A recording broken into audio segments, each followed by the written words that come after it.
Pokhara is an adventure paradise, offering different adventure activities.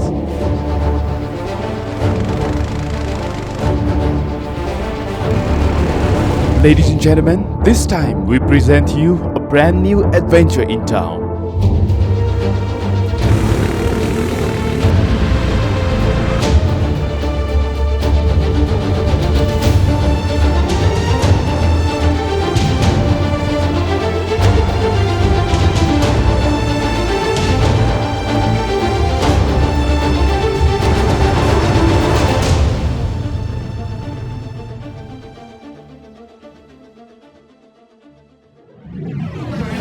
This video is brought to you by HighGround Adventures, Raksi Sukuti, Cloud9 Restro and Lounge Bar.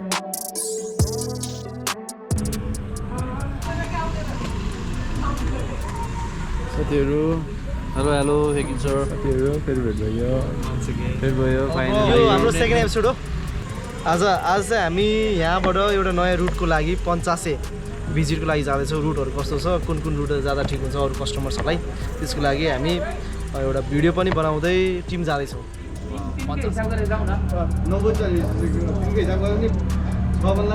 Alright, good evening guys. Welcome to the new vlog. It's a second episode. अगाडिको एपिसोडमा हामी गएको थियौँ माथितिर घुम्दै अनि यो पालि चाहिँ हामी 50 जान लागिरहेका छौँ। Once again we have Mr. Rohit bro in the house. Ashish Puri out there, Moises are out there. Hello. अब हामी राइडमा जानु आँटेको। अहिले चाहिँ हामी 50 सम्म पुग्दैछौँ।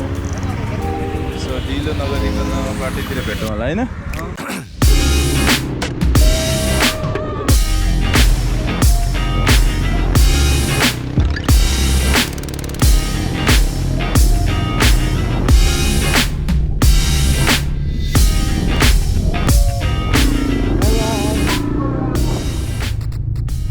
Alright guys, अहिले हामी यहाँ पामेमा आइपुग्यौँ अनि we are still deciding. दाइ के हुँदै कस्तो हुँदैछ?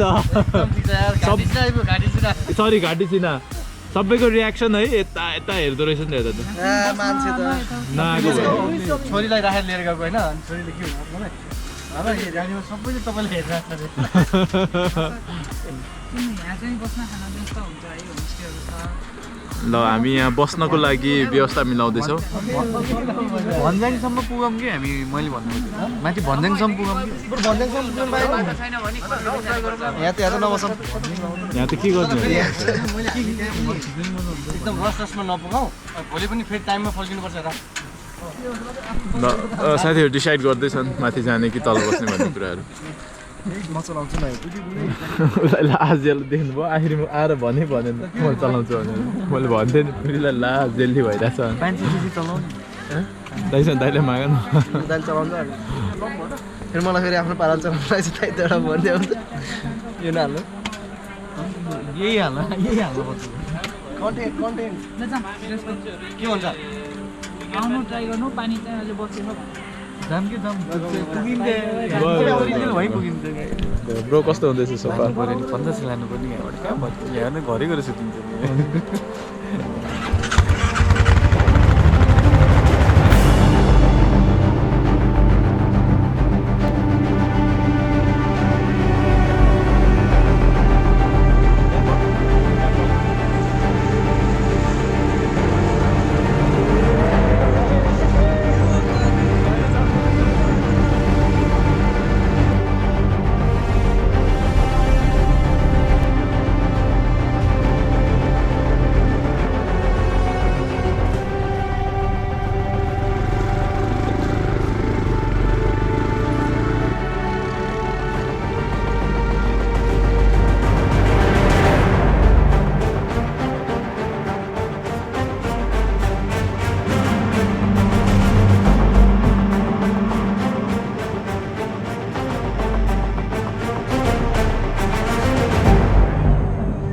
हामी हाफवेमा आइपुग्यौँ। यहाँनिर यस्तो खालको सिन्स देख्नु पाइन्छ। हाम्रो रोहित ब्रोले ड्रोन लाउनु बस्छ। सोफा कस्तो हुँदैछ? एकदमै बवाल। यो त यसलाई हामी मोन्स्टरै भन्न मिल्ने जस्तो रहेछ, जस्तो उकालो नि कट्ने हैन, बटार दिए हुने खतरै हो। यसमा त अब क्याम्पिङ सिरिज आउला जस्तो लागिसक्यो मलाई। यो हामी गाउँहरुमा त्यो उस गरेर जानु भन्दा त्यो लक गरिदिनु त। यो टक्क यता टेन्सन ढाल्ने ठुल्ठुलो होइन 4-5 जना 8 जना त हाल्यो अनि क्याम्पहरू गाउँदा नि खास यो यस्तो के यो यदि सस्तो भइदिएको भए हरेक नेपालीहरूले चाहिँ गाउँघरमा चाहिँ राख्दा हुने जस्तो चिज रहेछ के किन सरकारले बाटो नबनाउला होइन तर यसको पछाडि ट्रलीहरू झुन्डाएर सामानहरू सप्लाई गर्न पनि मिल्छ मजाले त किन्छु भने सक्दैन कसले अलराइट गाइज हामी अहिले दमदमीमा आइपुग्यौँ भाइहरूले भनेअनुसार अनि पछाडिको भाइले एकदमै चढ्नु मन लाग्यो अरे उसलाई होइन भाइ त्यही भने चढिरहेछ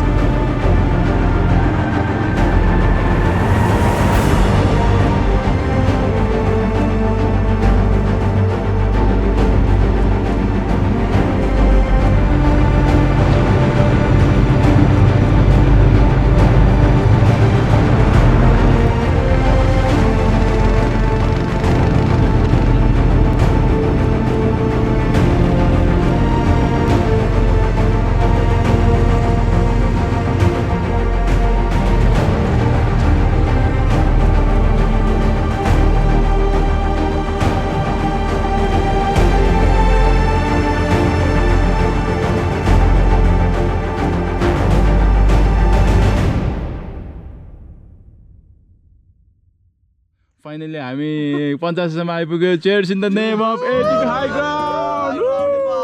HighGround Adventures आयो ला रोहित ब्रो छुट्टी हुँदा ल जुन देखिरहेको रहेछ त्यो मेरो चाहिँ सेकेन्ड टाइम हो होइन 85 तर पहिला चाहिँ म त्यो अफ रोड ठुलो गाडी लिएर आएको थिएँ क्या त्यो बेला यस्तो राम्रो बाटो पनि थिएन अहिले झन् बिग्राइरहेछ हुन चाहिँ होइन धेरै बनाइरहेको रहेछ सो एटिभीको लागि त पर्फेक्ट डेस्टिनेसन अनि पर्फेक्ट रोड कस्तो लाग्यो बरु आफूहरूलाई ए आयुष आशिष कस्तो लाग्यो तिमीलाई त्यो पछाडि बस्दाखेरि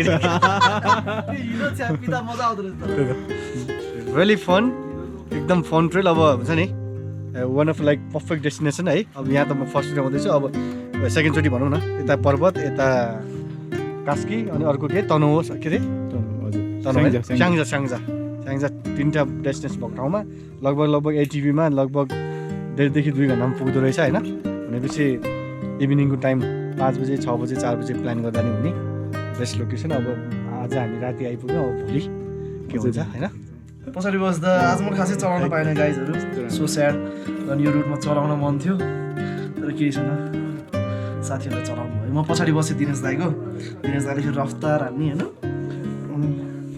म हाइग्राउन्ड टी सोलर बस्छु है कस्तो भयो एकदमै बबाल यो एटिपीको लागि त झन् पर्फेक्ट रुट रहेछ भन्ने थाहा पाइयो होइन एकदम मजाको हिलो यस्तो हिलो बाटोमा नि पुरै छप्लक्क गाडी हाल्दाखेरि होइन जस्तो पनि हालेछ है जस्तो पनि चढ्दिने स्मुथ के त्यो गाह्रो भएको फिलै नहुने ठ्याक्कै यो कस्तो मेसिन रहेछ यो त बबाल मोन्स्टर मेसिन रहेछ भने जस्तो फिल भयो एकदम अनप्याकिङ गर्दै अनबक्सिङ त भन्नु मिलेन अनप्याकिङ गर्दै अब यसो फ्रेस हुनुला अब रुट वाज अमेजिङ है हजुरलाई कस्तो लाग्यो बरु एकदम चलाउँदा है सिजन कस्तो भयो त तिम्रो कस्तो भयो मेरो त बबाल मजा भन्दै पछाडि बस्नु भगवान रमाइलो भयो पछाडि बस्नु अब भन्दा मैले जति धेरै एटिपी नेपालमा कुल चलायो होला जस्तो लाग्छ है बडा आएको 1 महिना भइसक्यो होइन 1 महिना हो लगातार दिनमा 4-5 लट हिँडै छ अनि एभरेज कति हाम्रो एभरेजमा 1500 किलोमिटर गुड्यो होला सबै एटिभी त्यसमा 800 किलोमिटर त सुजनले चलायो सर कस्तो भयो हजुरलाई कस्तो रमाइलो भयो म चाहिँ स्पेसली पिलो प्यासेन्जरको रूपमा आज आएको छु 50 एकदम रमाइलो लाग्यो है उहाँले नै हो क्या हो सायद आज हामी 50 आज ग्रुप लिड गर्नु भएको र पानी परेको कारणले गर्दा खोला बढेको कारणले गर्दा पुगिन्न कि त भन्ने चाहिँ ठुलो सुरुमा चाहिँ पानी परेको बाटोमा यहाँ कन्ट्याक्ट गरेको बाटो अलिकति बिग्रेको पहिरो गएको जस्तो भन्नुभएको थियो आउन सक्नुहुन्न कि भनेर धेरैचोटि सक्नुहुन्न भन्दा हुन्छ हामी आउँछौँ ट्राई मात्रै गर्छौँ भन्दै लास्ट आवरमा चाहिँ हामी सक्सेसली यहाँ आइपुग्यौँ धेरै हाम्रो हाइग्राउन्ड एडभेन्चरको टिमलाई धेरै धन्यवाद वेलकम पनि होला तपाईँको गाउँ पनि होला है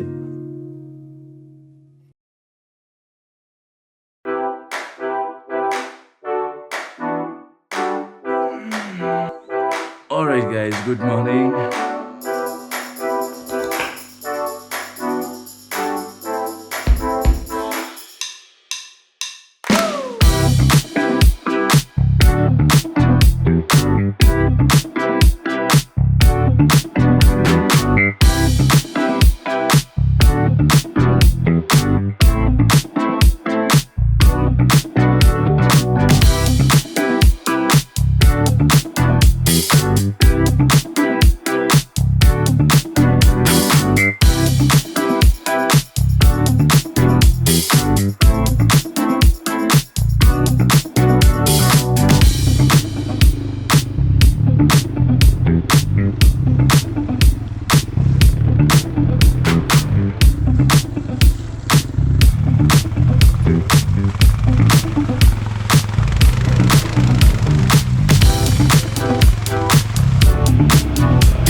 फाइनल्ली है अँ भयो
कस्तो भइरहेछ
Jump.